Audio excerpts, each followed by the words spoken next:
একসময় মধ্য জুলাই শেষ হতো আমের মৌসুম। সে ধারণা বদলে গেছে গেল এক দশকে। কেননা চাঁপাইনবাবগঞ্জে বাড়ছে নাবি জাতের আমের আবাদ। এতে নভেম্বর পর্যন্ত আমের স্বাদ নিতে পারছেন আমপ্রেমীরা।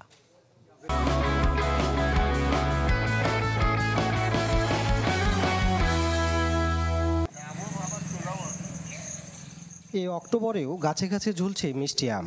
ভরপুর আমের এই বাগানের চিত্র চাঁপাইনবাবগঞ্জের নাচুল উপজেলার। আশ্বিনা, ইলামতি, মায়াভোগ, কল্যাণভোগের মতো নাবি জাতের আমের বাগান করে সাফল্য কুড়িয়েছেন রফিকুল ইসলাম। বলছেন, নতুন জাত আসায় লম্বা হয়েছে আমের মৌসুম।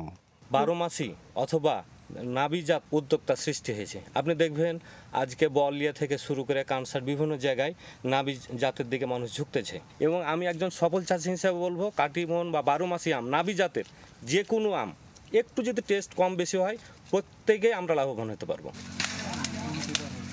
গেল এক দশকে চাঁপাইনবাবগঞ্জে বেড়েছে নাবি জাতের আমের আবাদ।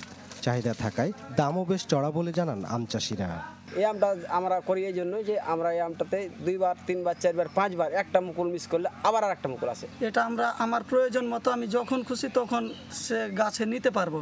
এবং আমরা যে স্বপ্ন দেখছি আগামীতে আমরা ভালো কিছু করব, এ জাতের বাড়ি জাতের আম দিয়ে আমরা সেটা অর্জন করতে পারবো।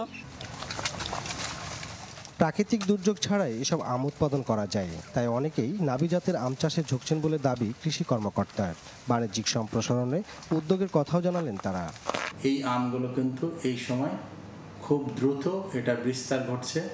কৃষি সম্প্রসারণ অধিদপ্তর যেসব হর্টিকালচার সেন্টার রয়েছে তার মাধ্যমে বাণিজ্যিকভাবে আম উৎপাদন করতে গেলে যে কাজটি করা লাগে সেটি মাঠ পর্যায়ে করা হচ্ছে এবং আমরা মনে করছি যে এই প্রযুক্তিগুলোই আমাদের আগামী দিনের উদ্যোক্তাদের কিন্তু আলোর পথ দেখাচ্ছে। মানুষ আম পছন্দ করে, আম খেতে চায়, যার কারণে নাবি জাতের আমের দাম বেশি হচ্ছে, যেহেতু আমের পরিমাণ কম হচ্ছে। আজ এটা যত বেশি হবে কৃষক তত বেশি খেতে পারবে এবং কৃষক লাভবান হবে এবং আমাদের দেশের পুষ্টির যে ঘাটতি সেটা পূরণ হবে। নাবি জাতের এসব আম প্রতিমণ বিক্রি হচ্ছে সর্বোচ্চ 16,000 টাকায়। আনোয়ার হোসেন, চ্যানেল 24, চাঁপাইনবাবগঞ্জ।